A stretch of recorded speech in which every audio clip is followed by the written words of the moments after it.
de la especialidad de oncología. Actualmente estoy trabajando en el Hospital Vierma y con algunos estoy haciendo ya la práctica, ¿ya? Entonces, las clases estoy tratando de hacerlo al más al punto, porque sé que están cansados y van a ser preguntas relativamente sencillas. Ahora es un recordatorio de lo que es anatomía renal. Ya la clase la vamos a dividir en dos periodos. Uno lo que va a ser la teórica y otro lo que va a ser la clase participativa, que tiene un puntaje de 3. Van a ser dos grupos y vamos a hacer un versus, ¿ya? El grupo ganador se va a llevar los 3 puntos. Entonces, la exposición no va a durar más de 15 minutos y el resto de la clase va a ser participativa de acuerdo a lo que les he expuesto. Y también les he enviado un libro de referencia que es el Hernández, que todos, el Hernando de Nefrología Clínica. Tanto el doctor Gutiérrez como yo hemos decidido utilizar ese libro para temas de exámenes, y si en algún momento tienen alguna observación, pues esa va a ser la referencia bibliográfica. Y obviamente el MKSAP, que también les he enviado, es un libro de referencia. ¿Ya? ¿Tienen alguna pregunta?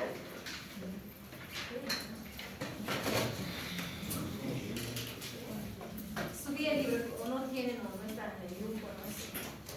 Pero para aprovechar mejor la clase, sería ideal que vengan o traten de leer en sus casas y aquí vengan con preguntas, ¿ya?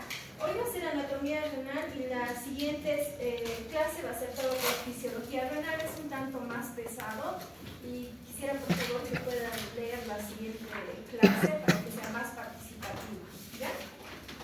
Entonces vamos a iniciar mientras llenan la lista. No sé si están haciendo en orden o cómo están llenando, porque van a ser 2 grupos. Ya, son 3 filas.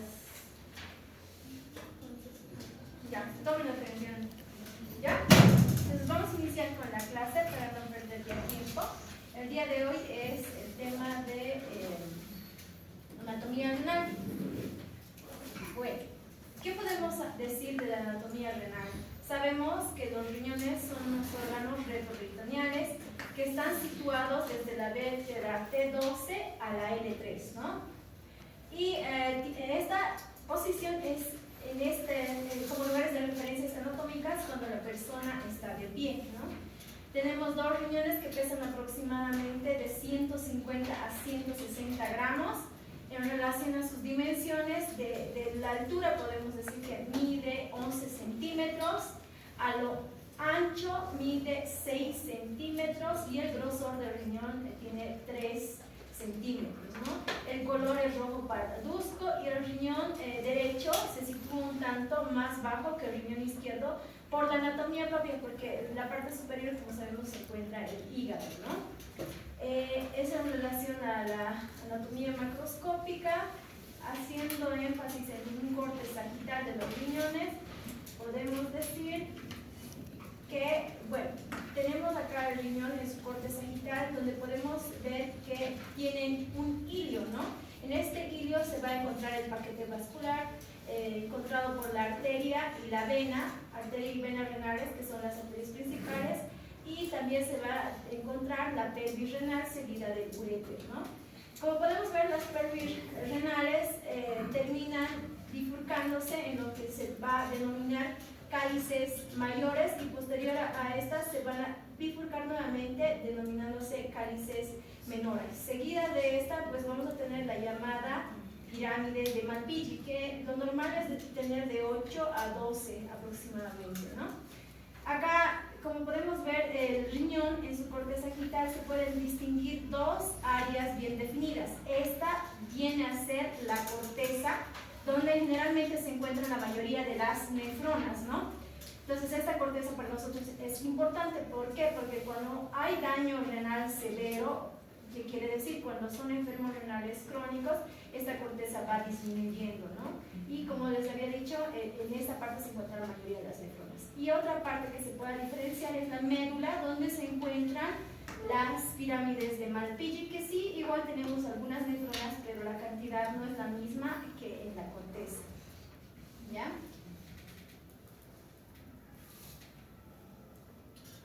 Entonces acá ya con sus partes, como les había dicho, consta de una corteza, una médula, también esta está envuelta con una cápsula. No sé si se acuerdan del epónimo de Gerota, que en la anatomía también lo ven. También va a tener la médula, los cálices menores, las papilas, que son las terminaciones de las pirámides de Malpighi, las cálices mayores, la pelvis y el uréter. Bueno, aquí podemos ver la conexión de lo que es la papila junto con el cáliz menor, y es ahí donde se secreta la orina, ¿no? Esta es una microscopía electrónica de lo que es la papila renal. Entonces, este dato es importante y tienen que saber la vascularización renal. Como les había dicho, aproximadamente de 1100 a 1200 ml por minuto es lo que filtra el riñón a esa velocidad, de 1100 a 1200 por minuto. Entonces, realmente tiene bastante aporte sanguíneo para poder filtrar la mayor cantidad de toxinas de nuestro organismo. Además que ocupa el 22% de lo que es el gasto cardíaco. ¿Cómo va a ser la vascularización renal? Recordemos que habíamos dicho que la arteria que irriga principal es la arteria renal. Esta es la arteria renal que posteriormente se divide en ramas, tanto anteriores como posteriores, denominándose arterias segmentarias. De las arterias segmentarias, estas se van bifurcando, abrazando lo que es las partes laterales de la pirámide de Malpighi, denominándose a este nivel arterias interlobulares, ¿ya? Entonces, todas serían las arterias interlobulares que abrazan la pirámide de Malpighi. Una vez que hacen su deflexión, haciendo un zoom en una pirámide de Malpighi, podemos ver que hace una deflexión, y a partir de esta deflexión pues se denomina arteria arciforme, o arcuato también lo conocen, ¿no? Esta arteria arciforme da salen de estas unas arterias denominadas arterias interlobulares, ¿no? Y de estas arterias interlobulares va a salir la arteria aferente, que lo vamos a ver en este zoom. Como les había dicho, va a tener acá de la pirámide de Malpighi la arteria interlobular, que va a desembocar denominándose arteria arciforme, y de estas van a nacer lo que se denominan las arterias interlobulares. Estas serían las arterias interlobulares, y de las arterias interlobulares van a ser la arteria aferente, ¿no? Y estas ya serían los penachos glomerares. Entonces, otra imagen, como les había dicho, esta vendría siendo la arteria interlobular, y pues de esta van a ser la arteria aferente, y lo que sale del ovillo glomerular va a ser la arteria eferente con E, ¿ya? Este es el penacho glomerular. Entonces, en una microscopía electrónica podemos ver que esto es el penacho glomerular, la arteria aferente por donde ingresa para formar todo lo que es el penacho glomerular, y sale como arteria eferente. Entonces, acá hay otra gráfica nuevamente donde podemos ver que ingresa denominándose una arteria aferente hacia el ovillo capilar y sale como arteria eferente, ¿ya? Una vez saliendo de lo que es la cápsula de Bowman, lo que es el corpúsculo renal, pues va a dar ramas que se van a denominar capilares peritubulares, porque también, como saben, Planifrona tiene una parte glomerular y una parte tubular, ¿no? Que va a abrazar todo lo que es la parte tubular, y posteriormente se va a denominar vasos rectos, ¿no? Y estos vasos rectos, una vez que ya desembocan y hacen conexión con las venas llevan el mismo nombre, nada más que en retroceso. Entonces, acá nuevamente, para que se acuerden siempre, ingresa como una arteriola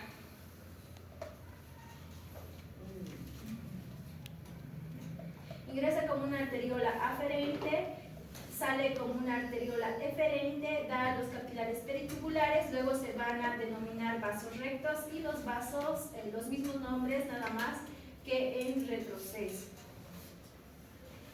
Entonces, hablando de lo que es el drenaje linfático y la inervación, Actualmente no hay mucha literatura y tampoco le dan tanto énfasis a lo que es el drenaje linfático, ¿no? Y la inervación, porque la mayor parte de los ganglios linfáticos se encuentra fuera de lo que es el parénquima renal, en este caso adyacentes a lo que es los grandes vasos. Pero como tal, intrarrenales, dentro del parénquima no hay muchos datos, por eso no le dan tanto énfasis a la misma. En relación a la inervación, pues va a estar inervado por el plexo celíaco y esta va a estar compuesto por sus ramas adrenérgicas y colinérgicas. Sin embargo, no está claro tampoco la inervación dentro del parénquima renal. Por eso decimos que el riñón no duele, a menos que esté muy inflamado, demasiado inflamado, y el paciente puede sentir un pálpito. Lamentablemente, como no hay tanta inervación dentro del parénquima, el riñón no duele, ¿ya? Y un claro ejemplo es el trasplante. Cuando nosotros sometemos un paciente al trasplante, lo que hacemos es diseccionar los vasos principales, en este caso la vena renal por delante y la arteria renal por detrás. Se hace una disección de la misma y pues se le trasplanta al paciente receptor. Sin embargo, como han podido notar, no hay ningún cuidado en lo que es los ganglios renales ni los nervios. Es por eso que cuando un paciente renal trasplantado se le pasa, pues no hay ningún problema en relación a la inervación o los ganglios linfáticos. Por eso no juega un papel tan importante, ¿ya? En relación a la histología, decimos que la nefrona es la unidad morfofuncional, ¿ya? Y actualmente se dice que tenemos de 1 a 2 millones de nefronas. Habíamos dicho que estas nefronas no se regeneran y a partir de los 40 años va habiendo una muerte natural de estas nefronas. Y la misma está compuesto por una parte glomerular, en este caso el penacho glomerular, y un sistema tubular, ¿no? El penacho glomerular y todo lo que es este sistema tubular. Entonces, esta va a ser las dos partes de la nefrona. Una parte glomerular y una parte tubular, ¿ya? Y la mayoría de las nefronas, como les he dicho, se encuentran en la corteza, ¿ya? Hablando de las partes de la nefrona, vamos a hablar sobre el glomérulo renal. Tiene una forma esférica, como pueden ver, es esférico y aproximadamente un diámetro de 100 a 150 micrómetros, ¿no? Va a poseer un polo vascular por donde ingresa y sale las arteriolas tanto aferente y eferente, y un polo urinario donde va a desembocar en la parte tubular, en este caso en el túbulo contorneado proximal, ¿no? Además que va a estar envuelto por lo que se viene a denominar cápsula de Bowman, que la característica de esta cápsula de Bowman es que también se va a denominar epitelio parietal, ¿no? Entonces va a cubrir a todo lo que es el penacho glomerular. Y haciendo un zoom a las características principales de lo que son los capilares del penacho glomerular, decimos que este penacho glomerular se va a caracterizar por tener epitelios especializados, si vale el término, ¿ya? La primera capa va a ser un endotelio y la característica de este endotelio es que es fenestrado, ¿ya? Como pueden ver, tiene varias fenestras y eso hace que pues pasen con mayor facilidad iones para poder filtrarse, ¿no? Todo sale a partir de estas fenestras. Sin embargo, también tiene una membrana basal, que la característica de esta membrana basal es que va a tener cargas negativas, ¿ya? Entre las más importantes, el de paransulfato y el colágeno tipo 4. ¿Para qué nos sirve esta membrana basal? Para repeler sustancias con cargas positivas, como la albúmina, ¿no? Porque no es normal botar proteínas y tampoco es normal botar glóbulos rojos. Entonces, con esto hace que repele las sustancias que realmente nos sirven y pueda guardarse la misma, ¿no? Pero para no botar, como por el riñón pasa toda la sangre que debe filtrar, tiene una tercera capa de protección para evitar botar sustancias que nos sirven, como aminoácidos, albúmina y demás. Esta capa denominándose epitelio visceral o también denominándose podocitos, ¿ya? Se llama podocitos. Entonces, habíamos dicho que esto es la membrana, el endotelio fenestrado. Esta es la membrana basal con sus cargas negativas y otra tercera capa que vendría siendo los podocitos, ¿ya? Entonces, en la microscopía electrónica podemos ver que tiene un endotelio fenestrado, una membrana basal y un epitelio visceral denominado podocitos. corte sagital, como se ve, esta es un corte sagital de lo que es la nefrona, y como podemos ver, esta es la arteriola aferente que hace sus penachos y sale como arteriola eferente. Lo importante de acá de este corte es que podemos ver que este penacho glomerular está sostenido por lo que son las células mesangiales. Esta de color azul dan sostén al penacho glomerular, que es muy importante, ¿no? Y entre la arteriola aferente y eferente hay unas células especializadas que se denominan mácula densa, que esta mácula densa se va a encargar de secretar renina. Ya, entonces acá voy a requerir su participación. ¿Qué sería esto?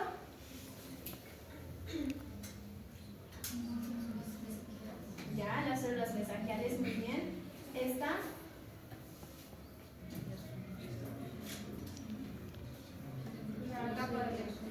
endotelio, porque es fenestrado, ¿no? Y esta de color blanco, medio rosado. Membrana basal. Ya, membrana basal. Esto se denomina barrera de filtración glomerular, ¿ya? Esto es importante porque si no tuviéramos esto, pues todo lo que pasa por el riñón se eliminaría, ¿no? Entonces esta barrera es selectiva para poder botar lo que realmente nos sirve y poder retener lo que nos sirve, ¿no?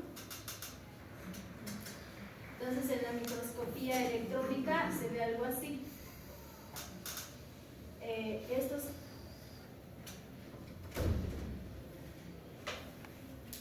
Esto vendría siendo en la parte más interna, vendría siendo el endotelio fenestrado, esta, la membrana basal glomerular y estas proliferaciones, los podocitos, ¿no? Entonces, eso es un glóbulo rojo que en la microscopía electrónica se ve así. Como podemos ver, acá permite el paso de solutos de bajo peso molecular, la urea, la creatinina, que se van eliminando y se van filtrando, ¿no? Las toxinas urémicas. Pero no permite el paso, como son de los glóbulos rojos, de proteínas, de moléculas más grandes. Por eso decimos, cuando están orinando con sangre o están botando proteínas, hay alguna alteración en lo que es la barrera de filtración glomerular, y eso es malo y nos quiere decir que hay daño o injuria a nivel renal, ¿ya? Hablando de los túbulos y sus diferentes partes, vamos a hacer un recuerdo anatómico nada más, porque esto lo vamos a ver sobre todo en fisiología, ¿ya? Entonces, la parte tubular se va a caracterizar porque va a tener, bueno, este es el glomérulo, un túbulo contorneado proximal, que viene a ser eso, que va a desembocar en lo que es la asa de Henle, la rama descendente con su rama gruesa y fina, su rama ascendente con su rama fina y posteriormente gruesa, que va a pasar a un túbulo contorneado distal y posteriormente a un túbulo colector. Como podemos ver, a partir de lo que es el túbulo contorneado distal, hace como un paralelismo entre lo que es tanto la arteria aferente con la eferente, que les había mostrado un corte sagital donde había unas células especializadas denominada mácula densa, ¿no? Que secreta la renina. Entonces este es el túbulo proximal, en fisiología lo vamos a ver y por favor les pido que lean fisiología porque es un tema que realmente merece su atención. En el túbulo proximal se dice que se absorbe el 65% de todo lo que se ha filtrado. Entre estas, el túbulo proximal va a reabsorber sodio, cloro, bicarbonato, potasio, agua, glucosa y aminoácidos. Ustedes saben que hay un umbral que puede absorber los túbulos. Ese umbral de glucosa es 180, ¿no? Y también va a absorber algunos aminoácidos. Y va a eliminar lo que es hidrogeniones y ácidos orgánicos, además de bases. En lo que es el asa de Henle, pues en su mayoría va a absorber agua. Y lo que va a ser la...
el asa de Henle, la rama gruesa, acá se va a absorber el 25%, entre lo que se va a absorber es sodio, cloro, potasio, calcio, bicarbonato y magnesio. A la misma vez se va a eliminar hidrogeniones y aquí un transportador importante que es el sodio 2-cloro-potasio, ¿no? Y en lo que es la primera parte del túbulo distal, vamos a encontrar que en esta sí se va a absorber sodio, cloro, calcio, magnesio y se va a encontrar el cotransportador sodio-cloro. Y es la parte importante que les había dicho al inicio del túbulo contorneado distal. Va a estar unas células especializadas. Unas células especializadas que se denomina el complejo yuxtaglomerular. Entonces, este complejo yuxtaglomerular va a estar conformado por lo que es la arteriola aferente, la parte proximal del túbulo contorneado distal y la arteriola eferente, ¿no? Como podemos ver en lo que es la arteriola aferente, existe a nivel de la entrada al penacho glomerular unas células especializadas que se denominan células yuxtaglomerulares, que está alrededor de lo que es la arteria eferente, que está en el penacho glomerular, ¿no? Y en el túbulo contorneado distal va a estar la mácula densa, y esto se va a denominar el complejo yuxtaglomerular, que nos va a servir para el equilibrio de la filtración, ¿no? Para que haya un equilibrio de la filtración glomerular, aparte que secreta renina. Y el túbulo distal va a absorber sodio, cloro, va a estar controlado sobre todo por la hormona antidiurética y va a eliminar hidrogeniones, ¿no? Y el túbulo colector en su gran mayoría absorbe sodio, cloro, bicarbonato e elimina hidrogeniones. Además que en este túbulo colector se va a encontrar la mayoría de las acuaporinas que van a estar gobernados por lo que es la ADH, ¿ya? Entonces, eso es el tema de anatomía, son las cosas grandes que deben saber, y vamos a hacer los grupos. ¿Dónde